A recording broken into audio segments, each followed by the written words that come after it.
반갑습니다. 오늘도 새벽 돌베개에 나오신 모든 성도님들을 주님의 이름으로 환영합니다. 또 주님께서 주신 또 새로운 하루가 시작되었는데요. 오늘도 하나님의 말씀을 묵상하면서 말씀을 따라 또 이 인생을 잘 살아가게 되는 우리 모두가 되기를 바랍니다. 오늘 우리에게 주시는 하나님의 말씀은 열왕기상 1절로 3절까지의 말씀과 5절로 7절까지의 말씀입니다. 온 이스라엘이 르호보암을 왕으로 세우려고 세겜에 모였으므로 르호보암도 세겜으로 갔다. 느밧의 아들 여로보암도 이 소문을 들었다. 그때 그는 솔로몬 왕을 피하여 이집트로 가서 있었다. 이집트에서 사람들이 여로보암을 불러내니 그가 이스라엘의 모든 회중과 함께 르호보암에게로 가서 이렇게 말하였다. 르호보암이 그들에게 말하였다. 돌아갔다가 사흘 뒤에 나에게로 다시 오도록 하시오. 이 말을 듣고서 백성들은 돌아갔다. 르호보암 왕은 부왕 솔로몬이 살아있을 때에 부왕을 섬긴 원로들과 상의하였다. 이 백성에게 어떤 대답을 해야 할지 경들의 충고를 듣고 싶소. 그들은 르호보암에게 이렇게 대답하였다. 임금님께서 이 백성의 종이 되셔서 그들을 섬기려고 하시면 또 그들이 요구한 것을 들어주시겠다고 좋은 말로 대답해 주시면 이 백성은 평생 임금님의 종이 될 것입니다. 아멘. 오늘 열왕기상 12장의 말씀을 갖고 좋은 권력, 좋은 조언, 좋은 권력, 좋은 조언이라는 제목으로 함께 하나님 말씀을 나누도록 하겠습니다. 11장의 뒷부분에서 하나님께서는 솔로몬의 불순종에 대한 그 결과로 여로보암이 10개의 북쪽에 있는 10개의 지파를 이끌어서 왕이 될 것을 말씀하십니다. 그리고 11장의 마지막 부분에 단 3절로 솔로몬의 마지막 그 죽음을 기록하고 있지요. 이제 하나님의 예언이 성취되기 시작하십니다. 솔로몬을 이어서 그의 아들 르호보암이 이스라엘의 왕위에 오릅니다. 르호보암이 왕위에 올랐다는 이야기를 듣고 북쪽의 지파들이 회중들을 모아서 이집트에 있는 여로보암을 불러 그로 북쪽 지파들을 대표하여서 르호보암에게 나아가라고 합니다. 르호보암에게 이처럼 나아간 여로보암은 지난 40년 동안에 솔로몬의 과중한 노역을 가볍게 해줄 것을 요청하게 되지요. 만약 그렇게만 해준다면 솔로몬에 이어서 르호보암 역시 왕으로 계속 잘 섬기겠다고 말을 합니다. 북쪽 지파의 이런 요청을 들은 르호보암은 이 문제에 대해서 3일간의 또 말미를 달라고 하고 또 여러 신하들에게 조언을 구하게 됩니다. 르호보암이 먼저 조언을 구한 곳은 솔로몬과 함께 오랜 동안 함께 나라의 모든 일을 관장했던 원로들의 이야기를 듣는 것입니다. 원로들은 그들의 경험과 또 르호보암에 대한 충성심으로부터 비롯된 조언을 합니다. 그들은 르호보암이 백성들의 요구를 들어줄 것을 조언을 하지요.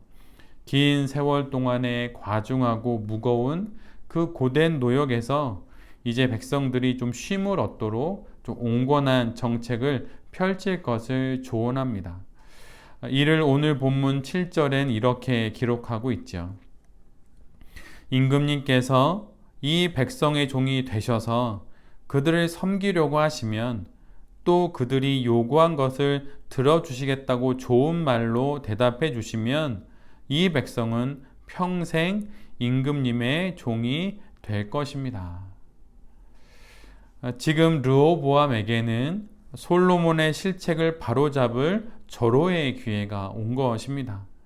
백성들이 먼저 제안을 했고 이를 마지못해 받아주기만 한다면 명분도 쌓고 또한 통치의 기반도 안정적으로 잘 다지면서 그의 통치를 시작할 수 있으니 매우 좋은 기회가 온 것이지요.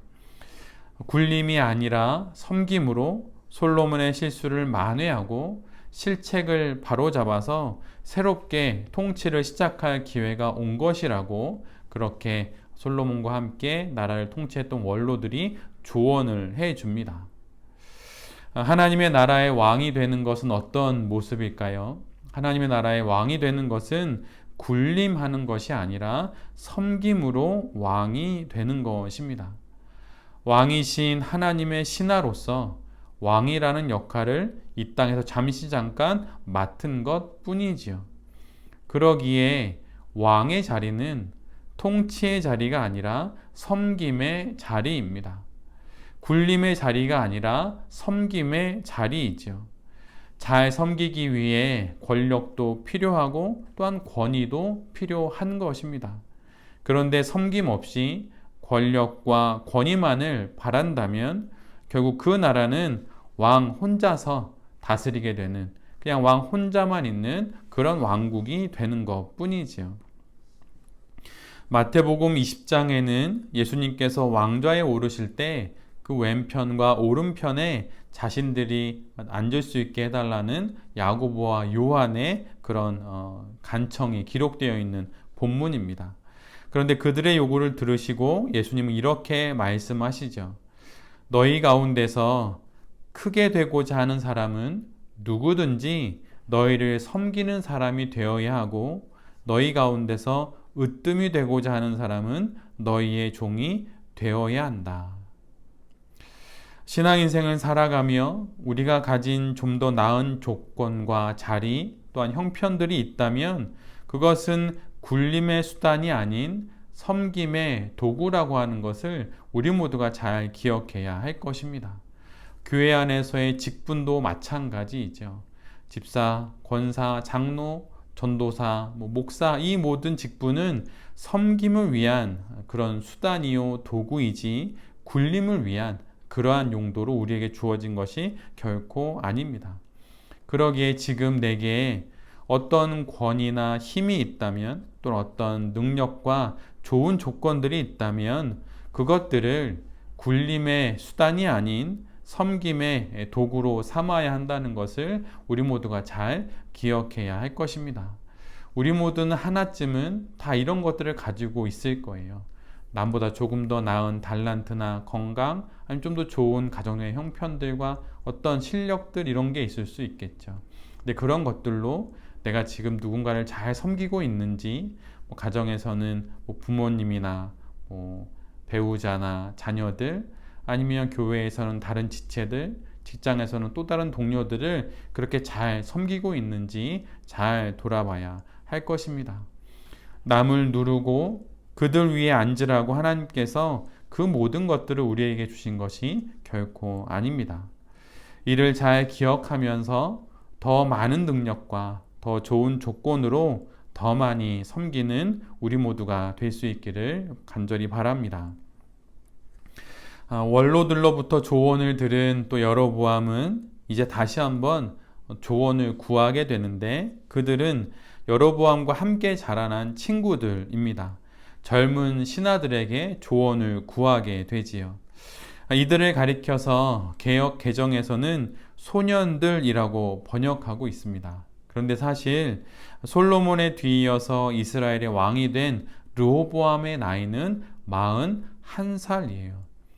지금으로도 적은 나이가 아니고 고대에서는 더더욱 어린 나이가 아닙니다. 그럼에도 불구하고 성경에서 왜 그들을 소년들로 또 젊은 신하들로 이렇게 기록할까요? 그 이유는 그들의 미숙함을 밝히 드러내어 보여주기 위함입니다. 나이가 들었다고 해서 저절로 원숙해지거나 어른이 되는 것은 결코 아닙니다. 그곳에까지, 지금 이곳에까지 이르게 된 과정과 경험들, 또한 이에 대한 성찰과 성숙이 동반될 때 그는 비로소 어른이 되는 것입니다. 그런데 르호보암의 친구들은 그러지 못했습니다. 그들은 원로들의 의견과는 정반대로 그들의 멍에를 더욱 무겁게 해야 한다고, 이스라엘 백성들의 멍에를 더욱더 무겁게 해야 한다고 조언을 하죠. 그러면서 르호보암의 새끼 손가락이 솔로몬의 허리보다 굵다라는 말로 르호보암의 약함이 솔로몬의 강함을 능가한다고 말하면서 이를 보여주어야 한다고, 본보기로 말해주어야 한다고 그렇게 조언을 합니다. 그리고 심지어 솔로몬은 가죽 채찍으로 매질을 했으나 르호보암은 쇠 채찍으로 치겠다고 그런 대답을 하라고 조언을 합니다. 힘으로 더 강하게 누르고 눌러서 제압하라고 조언을 하지요. 친구들의 이 조언은 그런데 정확히 르호보암의 마음과 똑같았습니다. 르호보암이 먹고 있던 그 마음에 있던 그 말과 동일한 말을 친구들이 해 준 것이지요. 그런데 친구들의 조언 어디에도 하나님의 뜻이 있거나 또한 인간을 향한 연민의 마음이 느껴지지 않습니다. 그저 권력을 어떻게든 유지하기 위해 더욱 강압적인 방법과 총칼만을 보여줄 뿐이지요. 신앙 인생을 살아가며 성도는 듣고 싶은 말을 들은 것이 아니라 들어야 할 말을 들으며 살아가는 사람들입니다.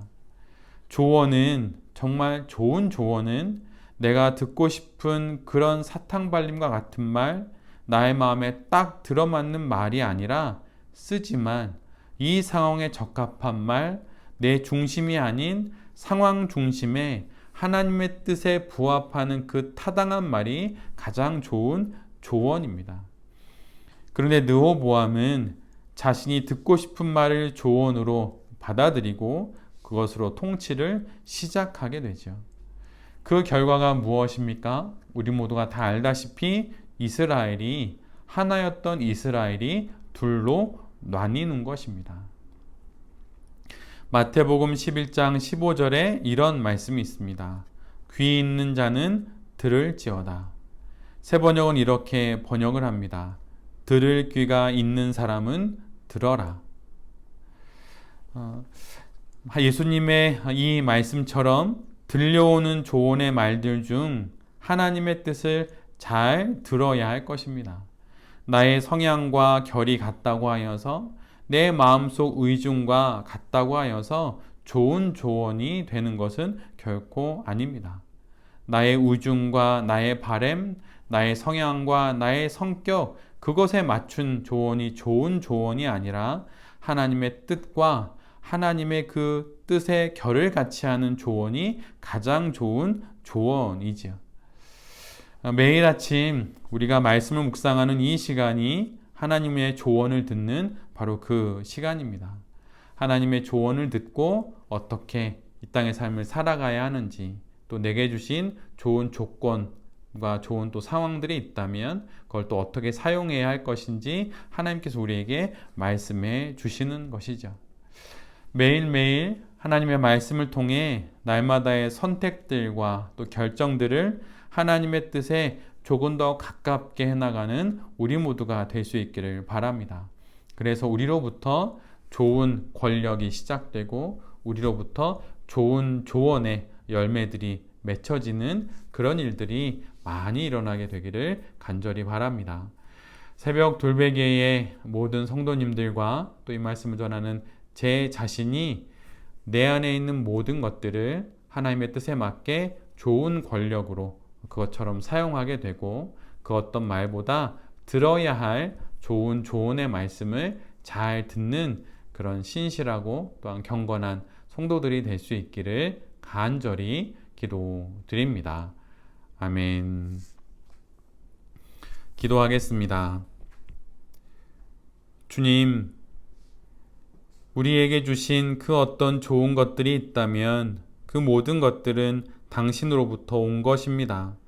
당신으로부터 우리에게 온 그것들로 굴림의 도구가 아닌 섬김의 수단으로 사용하겠습니다. 권력과 권위, 능력과 실력, 재정과 건강과 돈, 이 모든 것들을 예수님처럼 섬김의 수단으로 사용하겠습니다. 또한 듣고 싶은 말을 조언이라 말하지 않고 들어야 할 말을 조언으로 삼아 삶을 당신의 뜻에 맞춰 살아가는 우리 모두가 되게 하여 주시옵소서. 당신의 말씀을, 당신의 조언을 들을 수 있는 그 들을 귀를 우리 모두에게 허락하여 주시옵소서. 이 모든 말씀 예수 그리스도의 이름으로 기도드립니다. 아멘.